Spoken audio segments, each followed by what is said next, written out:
তোমার যদি দম থাকে তাহলে ভিডিওটা পুরো দেখবে, আর যদি তোমার দম না থাকে তাহলে ভিডিওটা পুরো দেখবে না। যদি স্পষ্ট কথা শোনা তোমার মধ্যে সাহস থাকে তাহলে ভিডিওটা পুরো দেখো, আর যদি সাহস না থাকে ভিডিওটা এখনই স্কিপ করে দাও। তার আগে যারা যারা আমাকে চেও না, আমি একজন ইনস্টাগ্রামের কন্টেন্ট ক্রিয়েটার, আমার নাম হচ্ছে সায়ন দেবনাথ, এটা হচ্ছে আমার ইনস্টাগ্রাম আইডি, তোমার ছেলে ফলো করতে পারো। ভিডিওটা এবার বেশি জ্ঞান না দিয়ে ভিডিওটা শুরু করা যাক। যখন এটা মনে করতে শুরু করেছিলে যে তুমি তোমার জীবনে সত্যিকারের ভালোবাসা পেয়ে গেছো, তখনই আচমকা ব্রেকআপটা হয়ে গেল। বলো, চেষ্টা করছিলে সম্পর্ক বাঁচানোর, বাট তাও ব্রেকআপ। কত চেষ্টা করেছো, হ্যাঁ, নিজের ইমোশন, নিজের ঘুম, নিজের মানসিক শান্তি সব স্যাক্রিফাইস করেছো, আরও অনেক কিছু ত্যাগ করেছো, তারপরেও ব্রেকআপ। এখন তোমার মাথায় এটা চলছে যে তুমি কি করবে বুঝতে পারছো না, খুব খারাপ দিন যাচ্ছে, না পাচ্ছ ঘুমাতে, না পাচ্ছ শান্তিতে থাকতে, কান্না চলে আসছে। এরকমই হয় যখন আমরা কাউকে সত্যিকারের ভালোবাসি, এরকমই হয়। এখন মনে হচ্ছে না যে সব কিছু ছাড়তে পারি, তার জন্য একবার তাকে শুধু একবার পেয়ে যাই, তাকে আমি ভালোবাসি, তার জন্য সব ছাড়তে রাজি, বাট তাকে শুধু পেয়ে যাই। হ্যাঁ, এরকমই ব্রেকআপের ফিলিংটা এরকমই। যখন আমরা কাউকে সত্যি ভালোবাসি তখন এরকমই হয়। আর সব থেকে বড় কথা, এই ভিডিওটা একটা মুভ অনের ভিডিও, কিন্তু এখানে কিছু কাজ দেওয়া হবে। আমি এটা বাকি বলবো না, মোটিভেশনের ভিডিওর মতো দেওয়া হবে। যা বলবো লজিক্যালি বলবো, স্পষ্ট কথা বলবো, তোমাদের খারাপ লাগলে লাগতে পারে, বাট স্পষ্ট কথা বলবো। প্রথমত, তাই আগে থেকে বলে দিই, যদি কারো স্পষ্ট কথা শুনতে তার আপত্তি লাগে, এই ভিডিওটা পুরো দেখবে না, ভিডিওটা এখনই স্কিপ করে চলে যাও। আমি তোমাদের চ্যালেঞ্জ দিচ্ছি, স্কিপ করে চলে যাও, কারণ স্পষ্ট কথা সবার শোনার সাহস নেই। প্রথমত, ব্রেকআপ। তুমি যে ভাবছো না তোমার ব্রেকআপটা আচমকা হয়েছে, আচমকা হয়নি। কোনো ব্রেকআপ আচমকা হয় না, সেই ব্রেকআপের প্ল্যান অনেক আগের থেকে করা হয়। এখন তুমি যদি কাউকে ভালোবাসো, খুব বেশি ভালোবাসো, তুমি যেটা বলছো, তুমি কি তাকে কোনো কারণ ছাড়া আচমকা তার সাথে ব্রেকআপ করতে পারবে? না। তুমি যদি আবার অনেকদিন ধরে ভাবনা চিন্তা করো যে হ্যাঁ আমি এর সাথে ব্রেকআপ করবো, তখন তুমি ব্রেকআপটা করতে পারবে। তো আমরা যে এটা ভাবি না যে আমাদের ব্রেকআপটা আচমকা হলো, আমাদের এই দোষের কারণে হলো, ওই দোষের কারণে হলো, আমাদের এই দোষটা দেখিয়ে করলো ব্রেকআপ, অ্যাকচুয়ালি ওরকম হয় না। সেই ব্রেকআপের প্ল্যান অনেক আগের থেকে হয়ে যায়। আর তুমি ভাবো যে তোমার সাথে ব্রেকআপটা আচমকা হলো, না।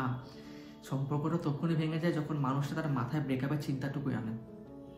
হ্যাঁ, সম্পর্কে ঝগড়া হয়, ব্রেকআপ, ওই মানে একই ব্রেকআপ আর জাস্ট অভিমানের ব্রেকআপ তফাৎ আছে, কিন্তু পার্মানেন্ট ব্রেকআপ অনেক বেশি আলাদা।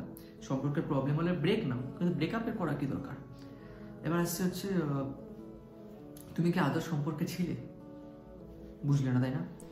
দেখো, অনেক সময় এখনকার দিনে বেশিরভাগ সম্পর্ক কিরকম জানো, যে আমার বন্ধুর গার্লফ্রেন্ড আছে মানে আমারও থাকতে হবে, বা আমার বান্ধবীর বয়ফ্রেন্ড আছে মানে আমারও থাকতে হবে, একটা পার্টনার থাকতে হবে। এবার বিষয়বস্তু হলো যে জেনুইন নিজে থেকে ভালোবাসে যে সম্পর্কটা হয়, এটা এখনকার দিনে খুব কম দেখা যায়। এখনকার দিনে তুমি হয়তো কাউকে হয়তো তুমি তেমন চেনোও না, হয়তো খুব বেশি হলে 1-2 বছর চেনো, বা খুব বেশি হলে 1-2 মাস চেনো, তারপর তুমি সম্পর্কে চলে গেছো, তুমি জানো না সে মানুষটা কিরকম। সম্পর্কে যেতে যেতে তোমাদের কোনো কারণে ঝগড়া হচ্ছে, মিসআন্ডারস্ট্যান্ডিং ক্রিয়েট হচ্ছে, এবং তোমাদের ওইখানে অনেক বেশি প্রবলেম হচ্ছে, ঝগড়া তো লেগেই যাচ্ছে একটা একটা। এবার বিষয় হলো, আমরা যারা এই যে যারা নেশা করে, যারা বিড়ি সিগারেট মদ এগুলো খায়, তারা কিন্তু দেখবো ওইগুলো ছাড়া থাকতে পারে না, ছটফট করে। তাই বলে কি সেই বিড়ি সিগারেট মদ তাদের ভালোবাসা? একদম না, সেটা সাথে তোর অভ্যাস। তুমি আগে বোঝো যে তুমি কিসে ছিলে, তুমি কি অভ্যাসে ছিলে না ভালোবাসায় ছিলে? কারণ অভ্যাস হলে তুমি তাকে ছাড়া ছটফট করবে, তুমি তাকে ছাড়া থাকতে পারবে না। আর ভালোবাসা হলে তুমি তাকে ছাড়াও তুমি তাকে ছাড়াও ভালোবাসতে পারবে, তাকেই ভালোবাসতে পারবে, এবং সে তোমার লাইফে না থাকা সত্ত্বেও তুমি নিজেকে ফিউচারের একটা বড় জায়গা নিয়ে যেতে পারবে, সেটাকে মোটিভেশন বানিয়ে, ডিপ্রেশন না। তোমার কাছে এখন দুটো রাস্তা। প্রথম উপায় যে ব্রেকআপের বাহানা দিয়ে তুমি তোমার জীবন নষ্ট করে দাও।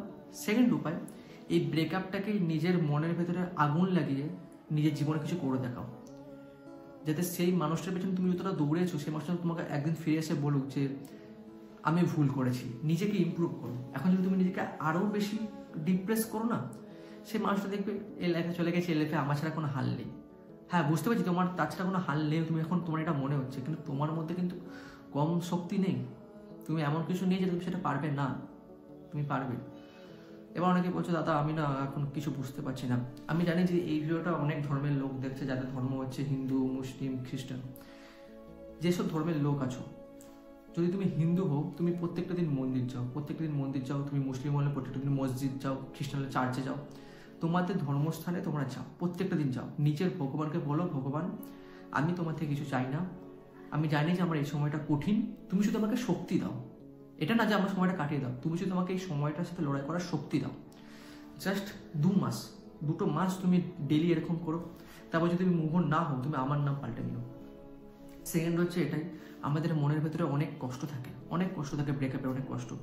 একটা সাদা কাগজ নাও, নিলে একটা সাদা কাগজ নিয়ে সেটার মধ্যে নিজের সব কষ্ট লিখে দাও, লিখে আগুনে জ্বালিয়ে দাও কাগজটাকে। তারপর দেখো তোমার সেই ফিলিংটা আগের মতো হচ্ছে কিনা। উপায় অনেকেই আছে। তুমি যত বেশি বেকার থাকবে না, মানে যত বেশি তুমি নিজের ফ্রি টাইমে থাকবে, তোমার তত মাথায় তত ভারী হয়ে আসবে যে আমার চিন্তা ভাবনা আসছে আমি কি করব না করব।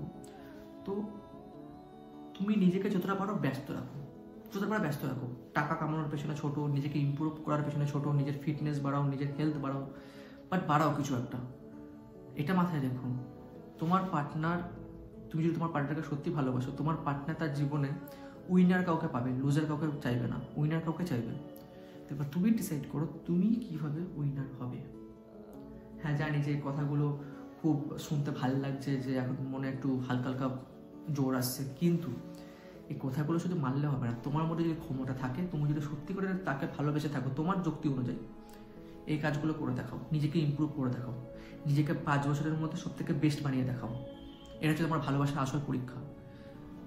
না পেয়েও ভালোবাসা যায়, কিন্তু তুমি যদি নিজের নতুন একটা জীবন শুরু করতে চাও, বা ব্রেকআপটাকে তুমি নিজের একটা মোটিভেশনের কারণ আনতে চাও, তো তোমাকে লড়তে হবে, তোমার লড়াই তোমাকে লড়তে হবে।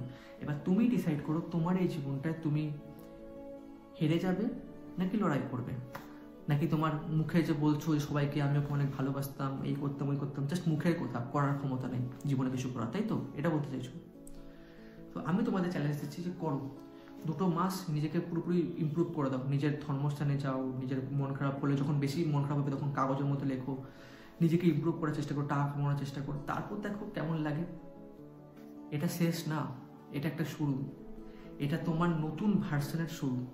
আর তোমার এই তারপর তুমি যদি চ্যালেঞ্জটা কমপ্লিট করতে পারো, তারপর যে আসবে তোমার পরিবর্তে, তোমার নতুন যে ভার্সনটা আসবে, তাকে পাওয়ার জন্য মানুষ ছটফট করবে, আমি গ্যারান্টি দিচ্ছি, ছটফট করবে। কারো কথায় কান দিও না, কে কি বলছে, এই কি বলছে। আর হ্যাঁ, আরেকটা কথা, তোমার লাইফে এখন প্রবলেম চলছে, তুমি 10 জনকে কত 10 রকম কথা, মানে 10 জনকে তো বলছো যে আমার লাইফে প্রবলেম, 10 জন 10 রকম সলিউশন দিচ্ছে, তুমি বুঝছো না কারটা নেবে, এরকম হচ্ছে, তাই না? এবং তুমি যদি এখন কারোটা নিয়ে নাও, কারো সলিউশন নিয়ে নাও, এবং সেটা তুমি যদি অ্যাপ্লাই করো, সে তো আর ভগবান না। যদি ফিউচারে কোনো সময় এসে তার সলিউশন ভুল হয়, তোমার আফসোস থাকবে সারা জীবন লোকের কোথায় এসে আমি নিজের জীবনে নষ্ট করলাম। তাই সম্পূর্ণ তোমার উপরে ডিপেন্ড করছে তুমি কিভাবে নিজের জীবন লড়াই করবে। হ্যাঁ, তুমি কিভাবে লড়াই করবে, তো তোমাকেই লড়তে হবে, জীবনটা যেরকমই হোক। আর জানি যে এই সময়টা কঠিন, তবে যে চ্যালেঞ্জগুলো দিলাম, তুমি যদি তাকে ভালোবেসে থাকো, এই চ্যালেঞ্জগুলো কমপ্লিট করে দেখাও। আর তারপরে যদি কেউ মুভ অন হও, যদি এই ভিডিওটা তোমাদের কাজে লাগে, আমার ইনস্টাগ্রাম অ্যাকাউন্টে পারলে একটা মেসেজ করে বলে দিও, ঠিক আছে?